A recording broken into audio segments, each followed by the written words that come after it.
Hello વિદ્યાર્થી મિત્રો, આગળના લેક્ચરમાં આપણે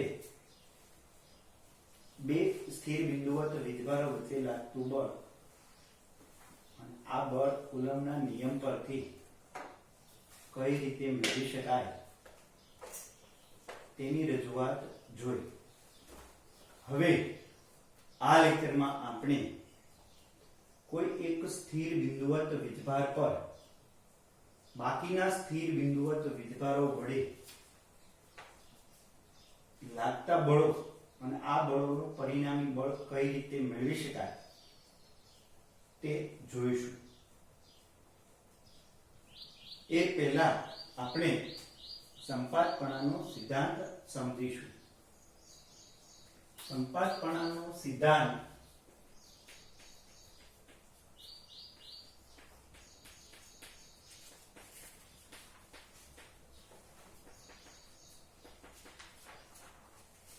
આ રીતનો દર્શાવી શકાય. કોઈ એક સ્થિર બિંદુવત વીજભાર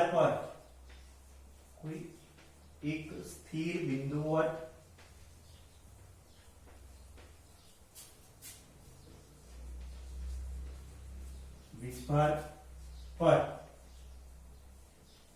બાકીના વીજભારો વડે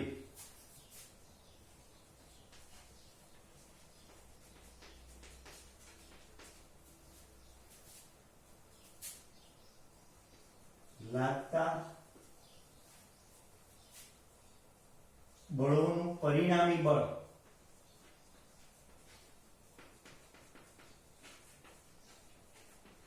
એ દરેક વીજભાર વડે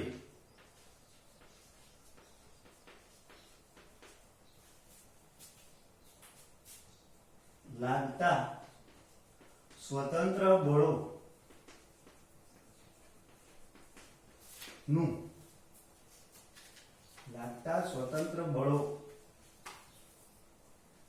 ના સદિશ સરવાળા જેટલું હોય.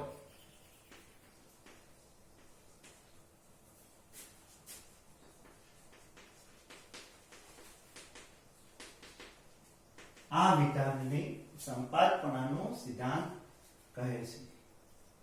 એટલે કે ધારો કે આપણી પાસે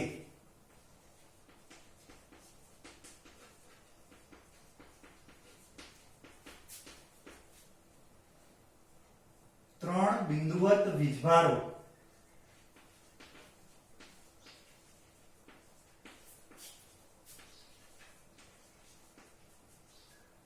Q1 Q2 અને Q3 છે. હવે Q1 પર Q2 અને Q3 વડે લાગતા બળો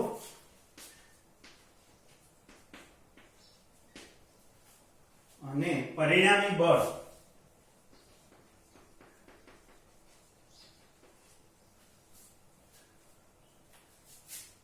નીચે પ્રમાણે દર્શાવી શકાય.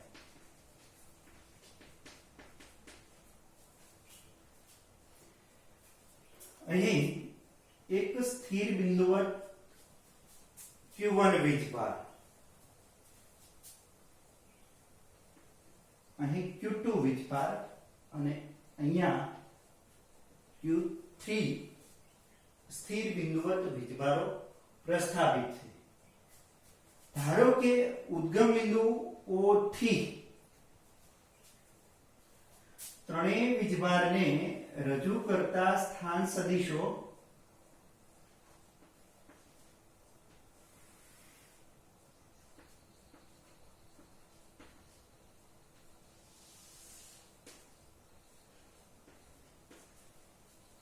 R1 સદિશ, R2 સદિશ અને R3 સદિશ દર્શાવે છે.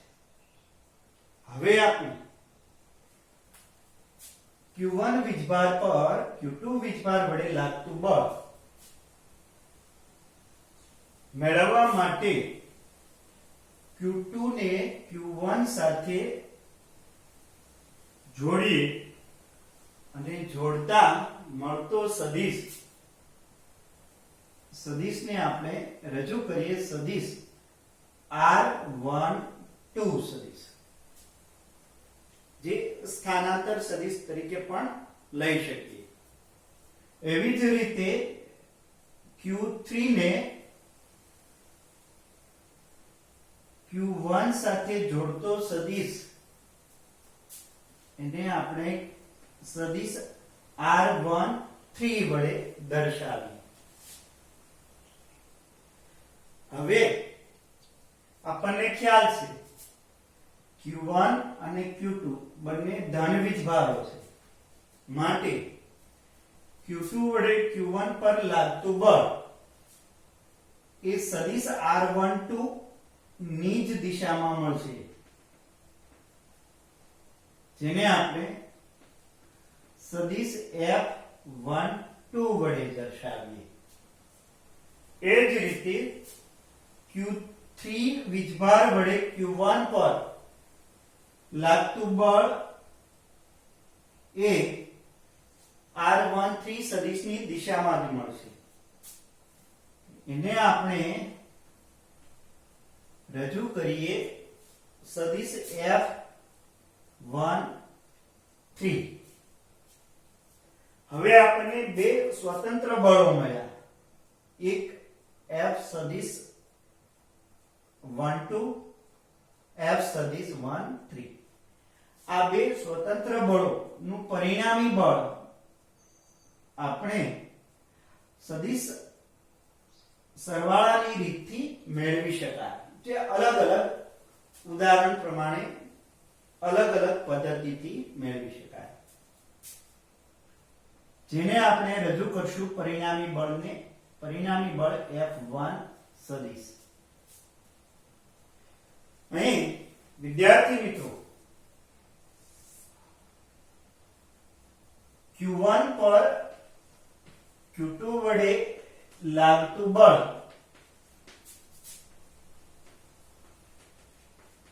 કુલમ્બના નિયમ પરથી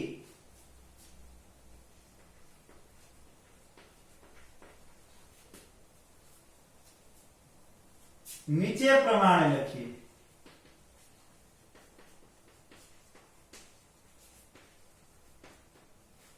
તો સદિશ F12 is equal to 1 upon 4 pi epsilon naught Q1 Q2 R12 square. Direction direction R12 caret, એટલે કે સદિશ R12 ના એકમ સદિશની દિશામાં આપણને બળ મળશે, જેને આપણે પરિણામ 1 કહીએ. આ જ રીતે Q1 પર Q3 વડે લાગતું બળ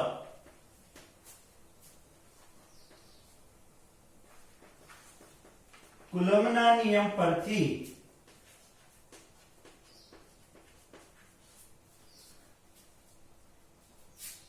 નીચે લખી શકીએ.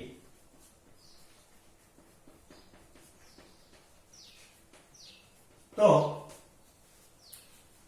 આપણને મળશે F13 સદિશ is equal to 1 upon 4 pi epsilon naught Q1 Q3 R13 square R13 caret. Question 2 નામ આપી. હવે પરિણામી બળ, તો પરિણામી બળ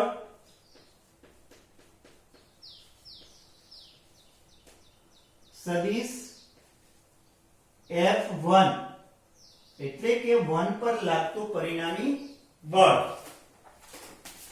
is equal to બળ સદિશ F1 is equal to સદિશ F12 પ્લસ સદિશ F13. અહીં વિદ્યાર્થી મિત્રો કિંમત મૂકતા આ સમીકરણ આપણે આ રીતે મળશે 1/4 pi epsilon naught q1 વીજભાર કોમન લેતા q2 upon r12 square r12 caret plus q3 r13 square r13 caret. હવે જો q3 વીજભાર આપણે ધારો કે ઋણ વીજભાર લઈએ તો વિદ્યાર્થી મિત્રો વીજભારની સંજ્ઞા સાથે આપણે આ સમીકરણમાં અહીંયા આપણે -q3 વીજભાર મૂકી શકીએ. તેને અનુરૂપ આપણને આ જે બળ મળશે એ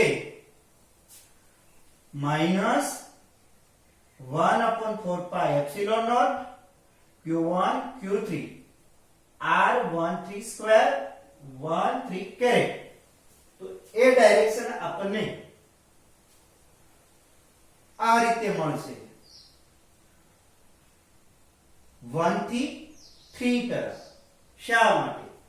તો કે ઋણ વીજભાર એક ધન વીજભાર પર બળ આકર્ષિત બળ લગાડી શકે, માટે આકર્ષણ બળની દિશાને અનુરૂપ આપણે -1/3 સદિશ દર્શાવી શકીએ અને એને અનુરૂપ આપણને અહીંયા બળમાં પ્લસ સંજ્ઞા પર -q3 મૂકવું રહેશે.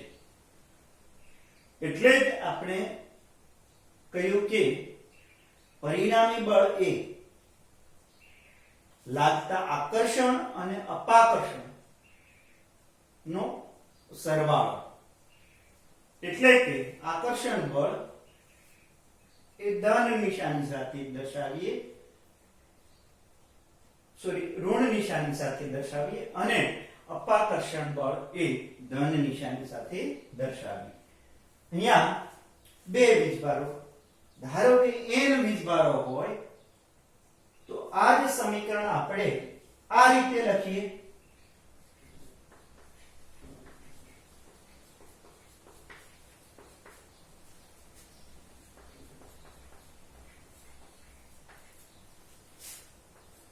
સદિશ F1 1/4 pi epsilon naught q1 q2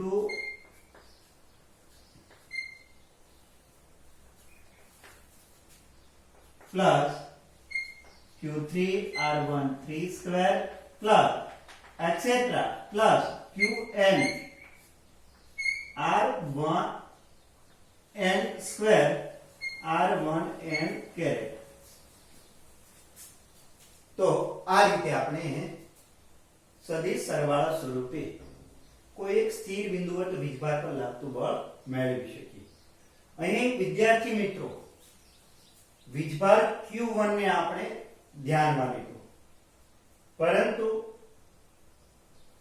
q2 પર આપણે q1 અને q3 વડે લાગતું બળ પણ મેળવી શકીએ. એમાં આપણે q2 ને q1 તરીકે લઈએ અને આ બધા સમીકરણો એ રીતે લખીએ તો આપણે પરિણામી બળ q2 પર મળે.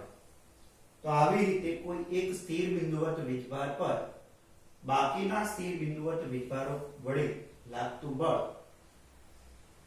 સંપાતપણાના સિદ્ધાંતનો ઉપયોગ કરી અને મેળવી શકાય. વિદ્યાર્થી મિત્રો, એક સ્થિર બિંદુવત વીજભાર પર બાકીના સ્થિર બિંદુવત વીજભારો વડે લાગતું બળ સંપાતપણાના સિદ્ધાંત અનુસાર મેળવી શકાય તે થિયરી આપણે જોઈ. એમને અનુલક્ષીને એક ઉદાહરણ લઈએ તો એ ઉદાહરણ આ રીતે લઈએ.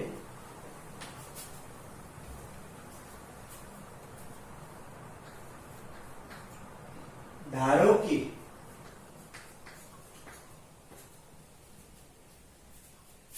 L લંબાઈ ના બાજુવાળા ચોરસના 4 શિરોબિંદુ પર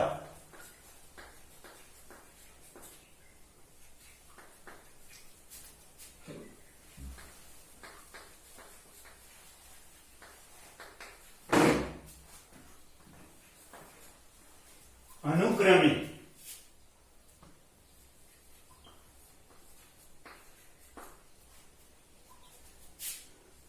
Q, Q, -Q અને -Q વીજભારો પ્રેરિત છે.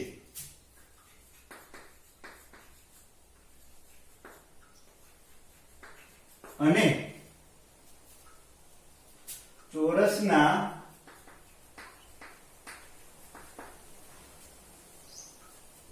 મધ્ય બિંદુ પાસે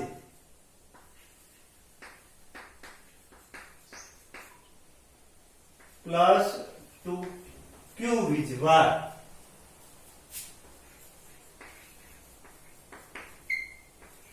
મૂકેલ હોય તો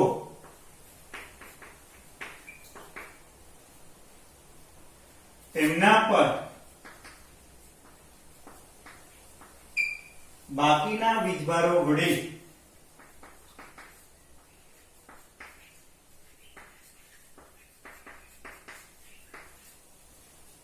લાગતું બળ મેળવો.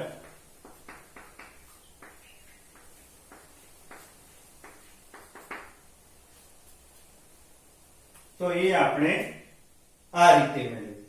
ધારો કે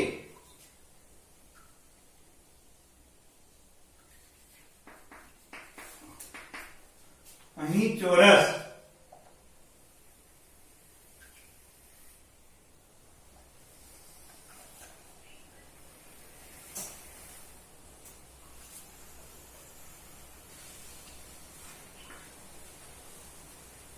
A, B, C, D ચોરસ ABCD ધ્યાનમાં લઈએ. શિરોબિંદુ A અને B પર પ્રેરિત વીજભાર +Q અને C અને D પર પ્રેરિત વીજભાર ધારો કે -Q અને -Q. મધ્ય બિંદુ O પાસે +2q વીજભાર પ્રેરિત છે. હવે આપણે વીજભાર A, B, C અને D વડે વીજભાર O પર લાગતું પરિણામી બળ મેળવીએ. એ મેળવવા માટે આગળ ઉપર આપણે સંપાતપણાનો સિદ્ધાંત ભણી ગયા, તેનો આપણે ઉપયોગ કરીએ. તો સૌપ્રથમ પહેલા આપણે વીજભાર A વડે વીજભાર O પર લાગતું બળ મેળવીએ. તો વીજભાર A અને O ને જોડતો સદિશ દોરીએ. સદિશને આપણે R સદિશ વડે રજૂ કરીએ. અહીં વિદ્યાર્થી મિત્રો અંતર O1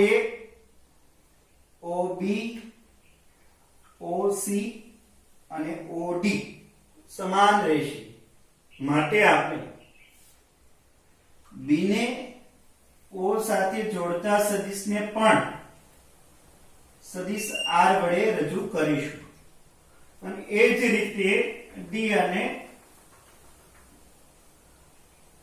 c શિરોબિંદુ વડે જોડતા સદિશો પણ આપણે આ રીતે રજૂ કરીશું. r સદિશ r સદિશ. હવે બધા અંતરો સમાન હોવાથી આપણને ખ્યાલ છે કે બળોના મૂલ્યો બધા માટે સમાન મળશે. એટલે કે F OA સદિશ mod is equal to F OB mod, F OC mod is equal to સદિશ F OD is equal to આપણને મળશે 1/4 pi epsilon naught Q 2Q upon R square. મૂલ્ય આપણને આ સમાન મળશે. હવે દરેક સ્વતંત્ર બળો આપણે નીચે પ્રમાણે રજૂ કરીએ. તો વીજભાર A વડે O પર લાગતું બળ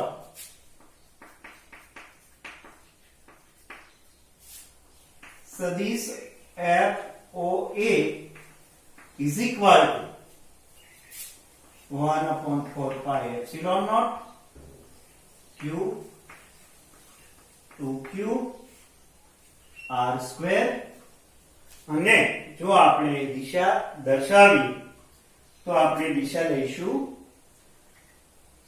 સ્થાન સદિશ r ની દિશા મળશે. માટે આપણે એને આ રીતે રજૂ કરીશું સદિશ r કેરેટ OA.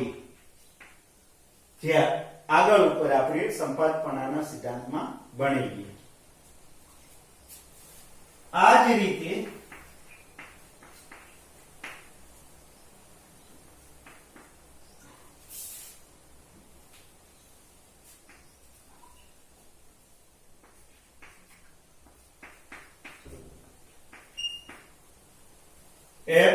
FOB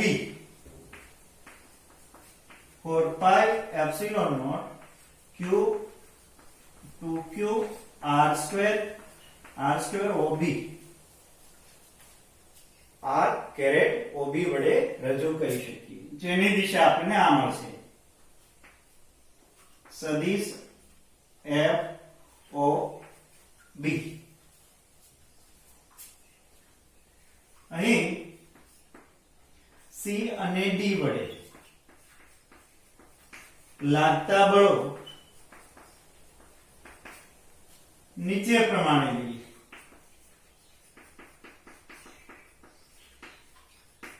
તો FOC is equal to 1/4 pi epsilon naught minus Q વીજભાર plus 2Q વીજભાર R square. પણ અહીંયા આપણે એ દિશા આ રીતે રજૂ કરીશું માઈનસ r કેરેટ OC વડે. શા માટે? તો કે ધન વીજભાર વડે આપણે રજૂ કરીએ છીએ OA OB. તો ઋણ વીજભાર વડે આપણે જો OC વડે રજૂ કરવું હોય તો અહીંયા નિશાની માઈનસ દર્શાવવી પડે. અન્યથા આપણે જો અહીંયા પ્લસ નિશાની દર્શાવીએ તો અહીંયા લખાય r કેરેટ CO. OC લખવા માટે આપણે આગળ ઋણ નિશાની દર્શાવવી પડે. આ જ રીતે D વડે લાગતું બળ લઈએ 1/4 pi epsilon naught minus Q 2Q R square minus R caret OD. હવે પરિણામી બળ મેળવવા માટે કે પરિણામી બળ FO is equal to સદિશ FOA સદિશ FOB સદિશ FOC સદિશ FOD કિંમત મૂકતા આપણને આ રીતે મળશે 1/4 pi epsilon naught in bracket epsilon naught q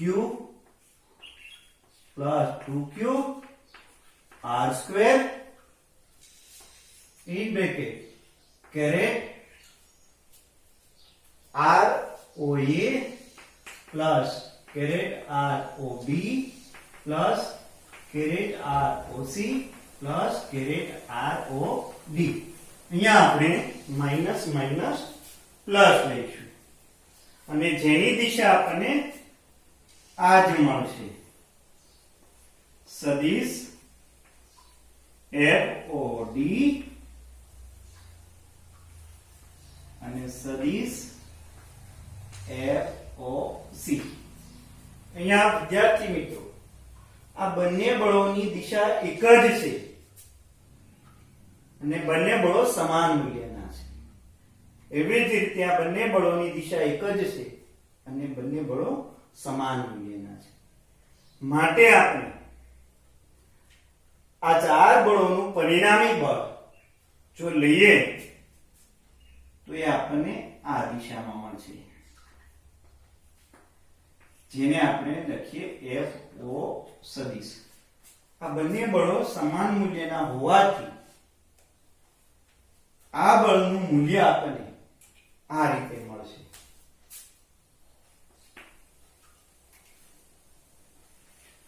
અહીં સદિશ સરવાળો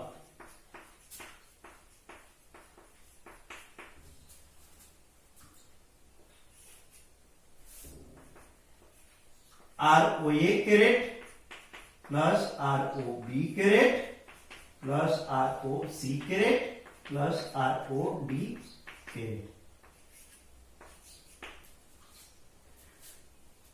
અહીંયા આપણે આ ચાર વિદ્યાર્થી મિત્રો અહીંયા આપણે જોઈએ તો કેરેટ ROA અને કેરેટ ROC બંને એકમ સદિશ અને બંનેની દિશા એક જ છે માટે એમને આપણે આ રીતે લખીએ 2R કેરેટ OA અથવા R કેરેટ OC વડે પણ રજૂ કરીશું એ જ રીતે R કેરેટ OB અને R કેરેટ OD એમની દિશા પણ એક જ મળશે આપણને તો એમને આપણે આ રીતે રજૂ કરીએ 2R કેરેટ OB આ બંને સદિશો કાટકોણ એટલે કે 90 અંશના કોણે આવેલ હોવાથી એમનું પરિણામી સદિશ આપણને આ રીતે મળે √2 R કેરેટ ON જ્યાં R કેરેટ ON એ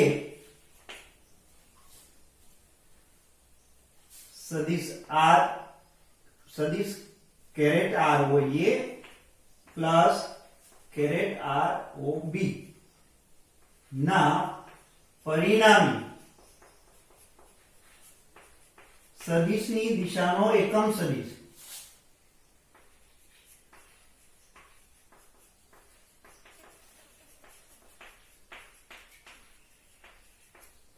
જે આપણે આકૃતિમાં આ દિશામાં દર્શાવી શકીએ R કેરેટ ON જે આ બંને સદિશો ના પરિણામી સદિશની દિશામાં મળે તો આ કિંમત આપણે ઉપરના સમીકરણમાં મૂકતા